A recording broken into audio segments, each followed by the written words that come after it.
Now I know, the idea of putting tiny little needles in your body to heal anxiety or trauma sounds a little bit backwards. But I've actually personally found from my own experience that acupuncture and Chinese formulas are one of the best ways to treat anxiety and trauma or even PTSD. Now in this video, I want to share exactly why I think that is to be true and how you can get started if this is something you're trying to tackle and you're trying to use these different modalities to heal. Hey, it's Alex Hine, author of the health book, Master the Day.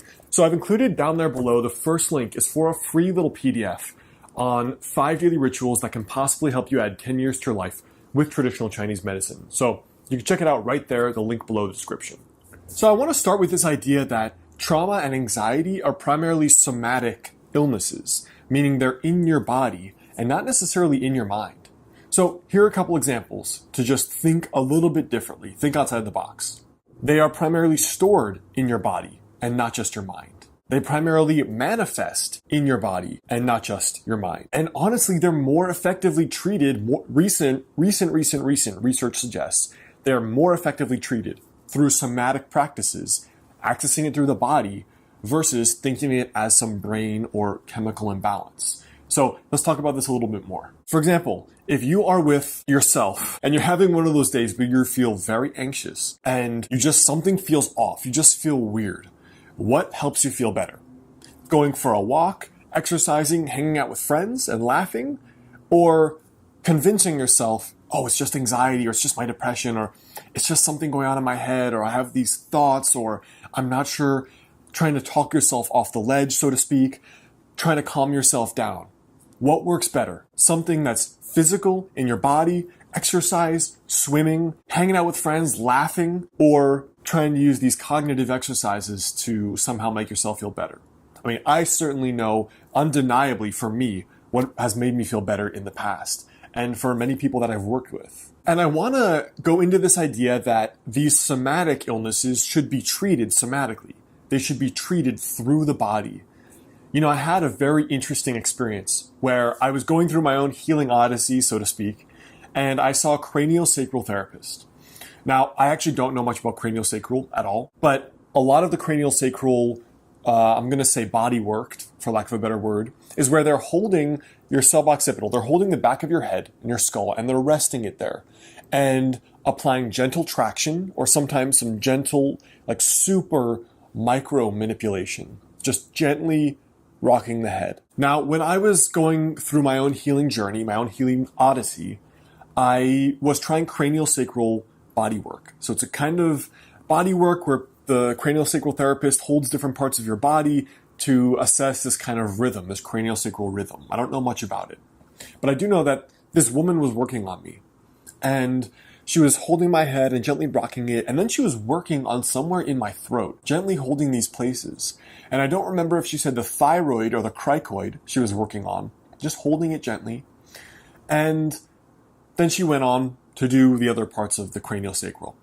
But as she was holding this, I suddenly had this spontaneous memory of this girl that I'd been dating, that after this breakup recently, I basically, due to all these other factors in my life and not feeling like I had a lot of close friends, basically ended up developing clinical anxiety/depression.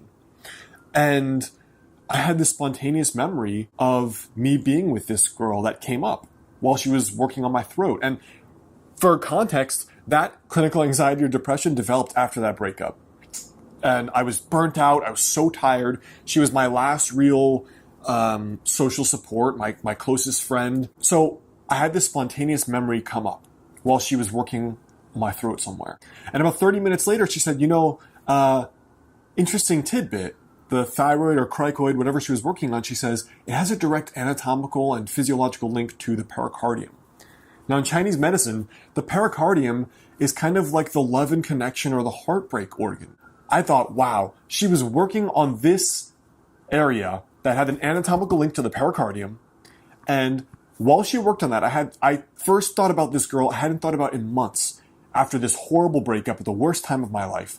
And touching and massaging this area released this memory that I had stored. Since then, even with some of my own patients, I've been massaging them and they've started spontaneously crying or spontaneously laughing. Giving acupuncture, if the patients spontaneously cry, spontaneously laugh, and everything in between. And they're like, I don't know where those emotions are coming from.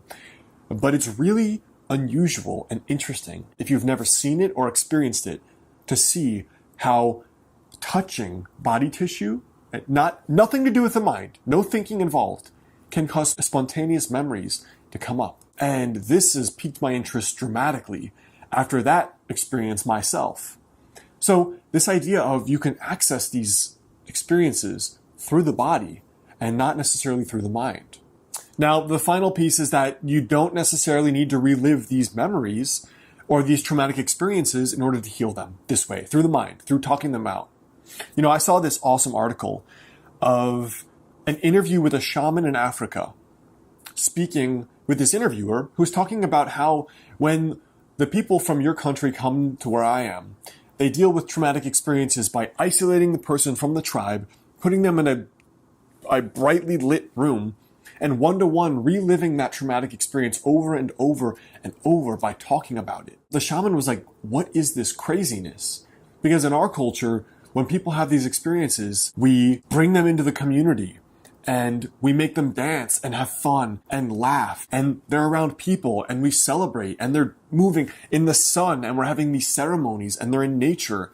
And what you do is the exact opposite, where you isolate people, you have them relive it, and they're isolated one-to-one talking about this thing over and over. It's almost the exact opposite of what we do to heal. So I thought this was a really interesting, different approach to dealing with especially like depression or anxiety or PTSD. And I think these ancient cultures, these indigenous cultures that have survived until now, this particular aspect of life and medicine, they know far more effectively than the modern person, who now we have a depression and anxiety epidemic.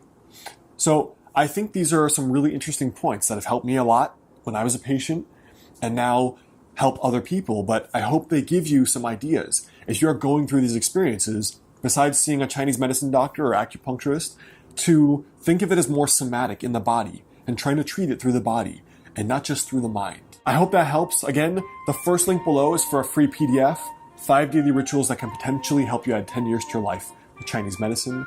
And then before you go, check out this related video right here.